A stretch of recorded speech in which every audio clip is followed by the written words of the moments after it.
त्रय गुणाते भिन्न, जिससे बुझाइए नानका सोवे प्रसन्न। हर रोज भगवान का दर्शन होता है सभी को। मेरे गुरुजी कहते थे, भगवान की कसम खा के बोलता हूँ, सब लोग भगवान का दर्शन रोज करते। गहरी नींद में इंद्रियां मन में, मन बुद्धि में, बुद्धि परमात्मा में लीन हो जाती। सुबह उठे तो थोड़ी देर शांत बैठ जाए, वो परमात्मा स्थिति है। नींद से उठते ही शांत बैठ जाए, ध्यान भजन करके शांत बैठ जाए। परमात्मा स्थिति में जितनी क्षणें अधिक, उतना ही जीवन सुखमय ज्ञानमय हो जाएगा। अपने को ज्यादा संसार में खपाओ मत।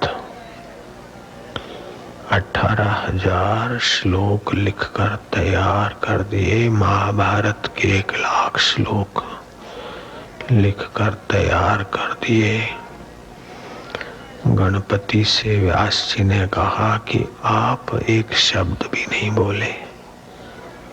गणपति ने कहा कि मुझे मौन की महिमा का पता है, वचो गुप्ती का महत्व मैं जानता हूं।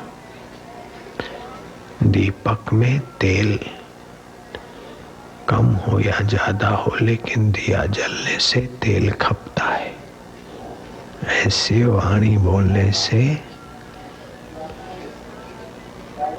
शरीर का सार भाग, ओज का सात्विक हिस्सा, मज्जा का मध्यम हिस्सा और मांसपेशी और जीवनी शक्ति का हिस्सा, ये तीनों खर्च होते वाणी में।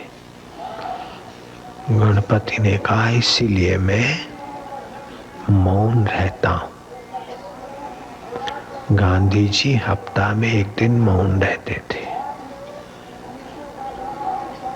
मौन में बड़ी शक्ति है। दिवरहा बाबा प्रवचन सत्संग नहीं करते, बहुत कम बोलते थे। चीन ने भारत पर आक्रमण किया और पंडित नेहरू दिवरहा बाबा के पास गए। देश की स्थिति को अब कैसे संभालूं, और चीन ने हमारी सीमा हड़पना चालू कर दिया है, आगे बढ़े जा रहे हैं। देवरा बाबा ने कहा, अच्छा बच्चा, अब वो नहीं बढ़ेंगे। इतना ही कहना था देवरा बाबा का। उसके बाद चीन की फौजें आगे नहीं बढ़ पाई। ब्रह्म ज्ञान में, परमात्मा मौन में बड़ी शक्ति होती है। मेरे एक संत परिचित थे, घाट पे ही पड़े रहते थे, बहुत कम बोलते।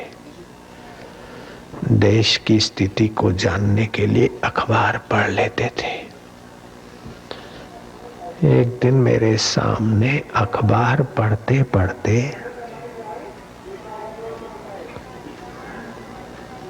जयप्रकाश नारायण जेपी का भाषण, युवकों को आगे आना चाहिए, भ्रष्टाचार को रोकने के लिए युवक कदम आगे बढ़ाएं। आधी आधी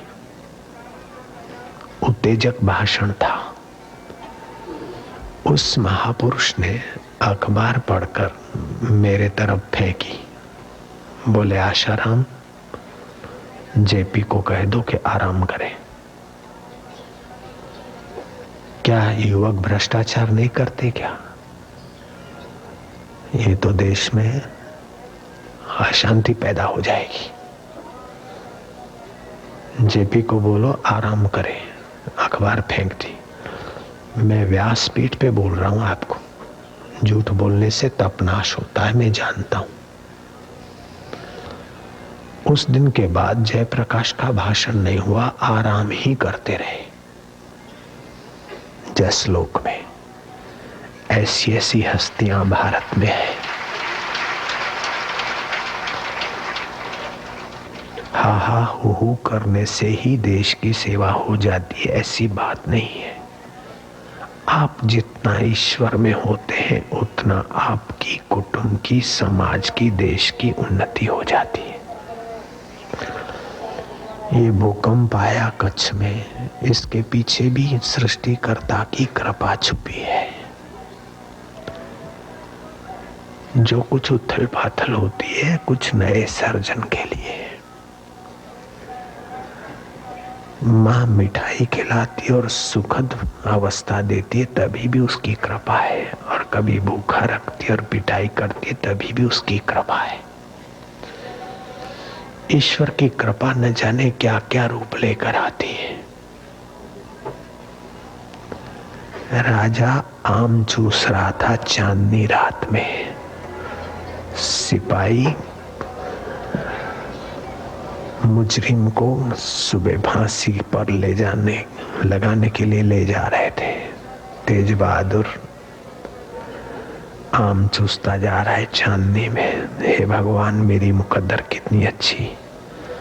हम राजे लोग कईयों को मौत के घाट उतारा, फिर भी मौज से आम खा रहे, और उसने एक खून किया और वो फांसी चढ़ने जाएगा। तो उस पर नाराज और हम पर राजी है। ऐसे बड़बड़ाता जा रहा है। उसे पता नहीं था कि गुरुजी पीछे आके खड़े हैं। गुरुजी ने कहा, तेज बहादुर क्या बोलता है? बोले, महाराज भगवान की कितनी कृपा है, मैं राजा बनकर ऐश कर रहा हूं और कई मर्डर करवाए मैंने। ऐसे वैसे इतनी सत्ता पे नहीं आते, कुछ न कुछ हेरा फेरी होती, फिर भी मौज कर रहे। और उसने एक मर्डर किया, फांसी चढ़ाए। भगवान उस पर नाराज है और मुझ पर राजी। गुरु ने कहा, भगवान की कृपा को मानवीय बुद्धि की तराजू से नहीं तोला जाएगा। तेरे शरीर से व्यवस्था का काम करवा के तेरा कल्याण करना चाहते, इसलिए तू जिंदा है, और उसको नया शरीर देकर नई यात्रा करवाकर उसकी उन्नति करना चाहते, इसलिए उसको फांसी दे रहे।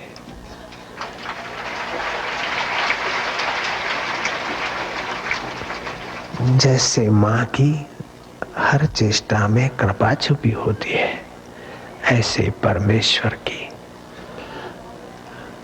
हर लीला में कृपा छुपी होती है। मैं सोच नहीं सकता कि मैं यहाँ होऊंगा, लेकिन पहुंच गया। जयराम जी की आपके संकल्प, उसकी कृपा, आपका हमारा मेल हो गया। इसीलिए ईश्वर की कृपा का इंतजार ना करो, कभी भी समीक्षा करो वो कैसे हमारी उन्नति कर रहा है। मान देकर उत्साह बढ़ाकर उन्नति करता है, कभी अपमान देकर अहंकार मिटाकर भी उन्नति करता है।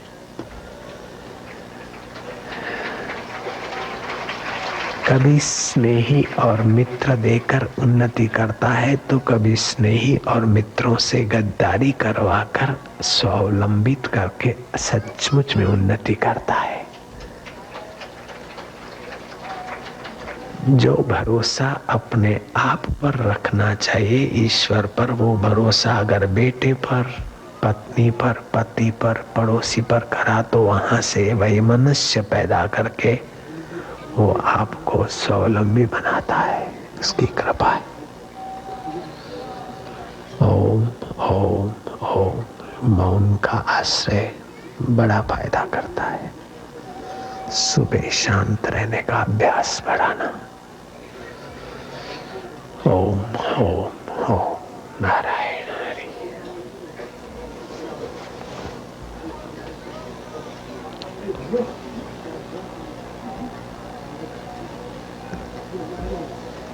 नारायण। अब बोलने की रुचि नहीं होती, मौन का स्वाद ऐसा है, फिर भी थोड़ा बहुत बोल लेंगे। आपके संकल्प साकार। राम।